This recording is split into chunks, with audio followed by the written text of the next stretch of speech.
If this is your first encounter with this abridged reading of Mantak Chia's Taoist Secrets of Love, please follow the link in the description to part 1, as there is a preface which explains what this book is about and what my intention with sharing it in this format is. The reading continues. Chapter 4. The Sexual Economy. One of my main concerns is the frustration of youth in our society. Upon the quality of their thoughts and acts, civilization will endure or crumble. Most male youths are more interested in sex than almost any other subject. This is natural as their bodies are working overtime to produce billions of sperm cells.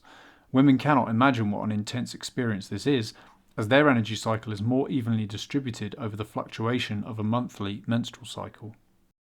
The problem of obsessive sex arises from a material society that stresses the value of physical sex so highly that people remain immature all their lives, seeking to sustain a lusty image of sex that exhausts them and ultimately blocks their evolution by stimulating them to rapid loss of their seed. The harder youths try to grab pleasure, the more surely it eludes them. In their frustration, many seek pleasure with increasing fury, a quest for identity that leads to frequent masturbation and promiscuity.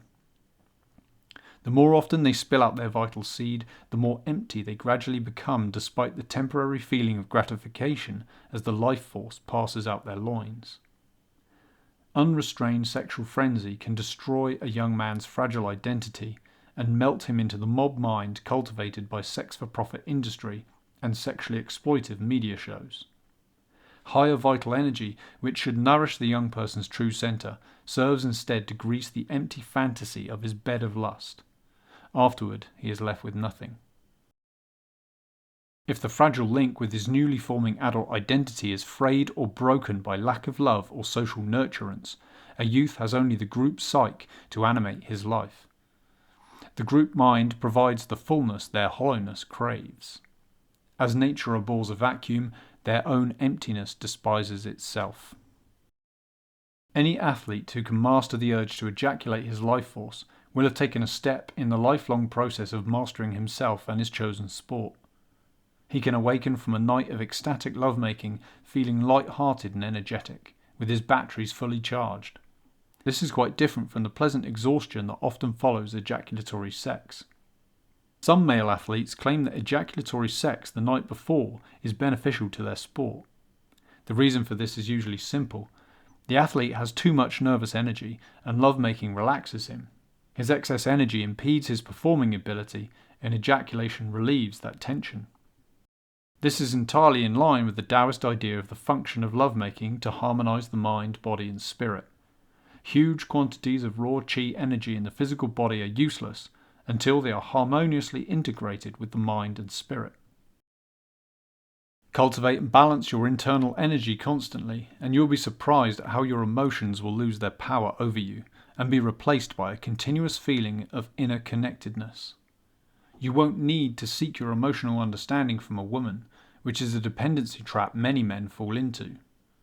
When you understand the source of your emotions in the movement of the qi energy in your body, you will be in a position to maintain inner balance and help your lover to achieve the same.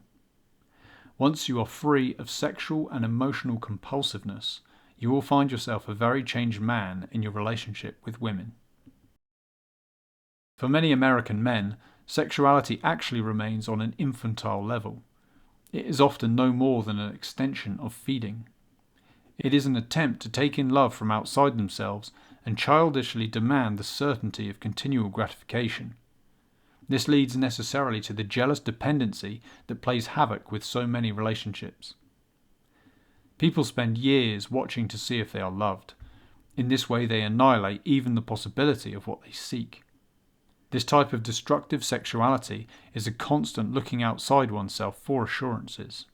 This insecurity can generate negative emotions we are often unconscious of, such as jealousy and guilt, as well as acts that consciously violate our own integrity, such as adultery. One ceases to live in the present moment, creation stops, and life becomes slavish rehearsals of lust broken by long periods of boredom. It's easy to observe that after a time the life of many couples seems weary, stale, flat, and unprofitable. One reason for this is because when they embrace intending to make love, The man ejaculates and thus excretes his deep vitality and depletes his yang charge. Unless the couple has spontaneously found the will to transform their life energy into a higher love, a process of spiritual attunement that balances the daily losses of vital energy, the relationship is in danger of becoming a ghost of its former passionate self. Eventually, a man can develop feelings of indifference or hate for his sexual partner because he subconsciously realizes that when he touches her, he loses those higher energies that could make him a truly happy man. This produces a deep crisis because during the years of lovemaking and sharing their lives, a powerful emotional bond has developed. A lot of his sexual energy has gone into making that bond, and he can't understand how the bond could exist, and yet he feels bored, resentful, and fatigued. When your chi is full and running in all your meridians, the most ordinary things become interesting again. Your chi is the glue between your body, mind, and spirit. Until it is completely integrated, you will feel incomplete. The Tao teaches there is infinite pleasure and limitless potential within every human being. The addiction to sex as emotional food can gradually be changed from within the male body through chi cultivation. One grows to appreciate this fact with the retention of the seminal fluid and its transformation into the higher center of the heart. The highest commitment a Taoist can make is to the marriage of yin and yang in the universe. When the level of qi and qing qi cultivation reaches a very high level and is integrated with shen or spirit, the awareness extends to an even wider field and might be likened to the Christian universal love or Buddhist sense of compassion for all sentient beings. The difference is that a Taoist cultivates this universal sense within his body, so it remains as a tangible experience of his subtle qi energy field.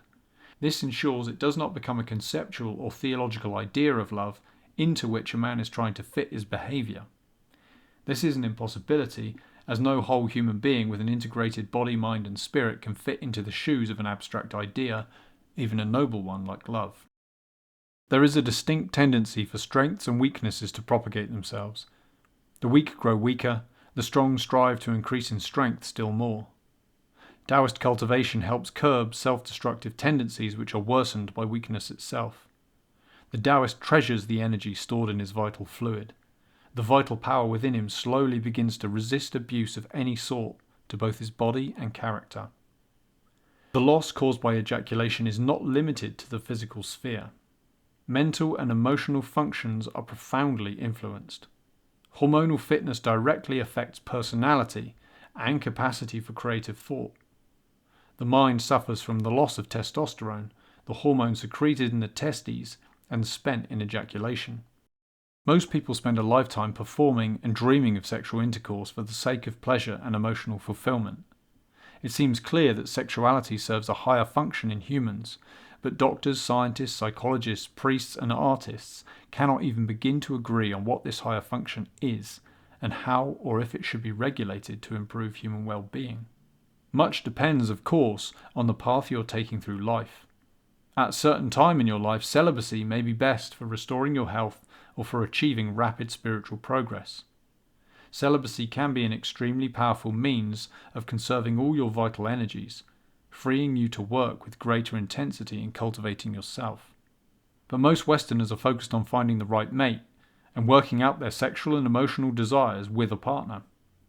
The Taoist principles of energy cultivation work equally with both cases, the single or the dual cultivation. For a Taoist, all paths must ultimately move beyond a focus on sex energy and towards attunement to all the subtle energies of the Tao. But no one can take more than one step at a time. If part of your mind is fixed on sex, you must live out that impulse, study it, and know its source before you can transcend it. Taoists are always flexible. Your energy can be cultivated no matter what your situation in life is, but the basic principle remains the same. Sexual activity without love and with frequent loss of fluid is physically and mentally destructive to any path. Engaging in sexual love with a partner, but without any esoteric practice to cultivate the qi, is an incomplete path to transforming oneself. Love will spontaneously transform any couple to a higher level of awareness, but at the same time the repeated loss of seed will hasten their physical decline and slow their progress. It's like climbing a mountain slope with loose rock scree.